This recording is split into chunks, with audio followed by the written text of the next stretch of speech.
ఏంటక్కో మంచి ఊపు మీద వెళ్తున్నావు? ఆగండి, ఆగండి. ఇది ఊపనరు. ఫస్ట్ స్టార్టింగ్‌లో ఊపు మీదే ఎళ్ళాము. తర్వాత ఫ్లాప్ మీదొచ్చాము. అయ్యయ్యో! ఏమైంది ఏంటి? చెప్తా రండి. ఇదిగోండి ఇదైతే ఫస్ట్ పార్క్‌లోకి ఎంట్రన్స్. దీన్ని రాజీవ్ గాంధీ పార్క్ అంటారు. విజయవాడ బస్ స్టాండ్ పక్కనే ఉండిద్ది. సండే కదా! జనం చాలా మందొచ్చారండి. బాగా రష్‌గా అయితే ఉంది.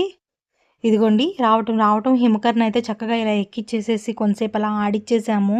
తర్వాత మళ్ళీ ఇది కూడా హిమకర్ దగ్గర ఆడుకోటాకే ఇచ్చాము. తర్వాత నేను, నందు, జీవన్ వేరేది ఎక్కుదామని ఎళ్ళామండి. ఫస్ట్ ఎక్కిందయితే బానే ఉంది. రెండోసారి ఎక్కిందయితే కడుపులో పేగులన్నీ ఓ పక్కకొచ్చేసి పొట్టంతా తిప్పేసింది. మా ముందు స్టార్టింగ్ ఎక్కినోళ్ళు 6 వాంతు చేసుకున్నారని చెప్పారు. ఎందుకో ఏంటో అనుకున్నాను. ఇంకొక 5 నిమిషాలు అక్కడే ఉంటే ఖచ్చితంగా నేను చేసుకునేదాన్ని అనిపిచ్చింది.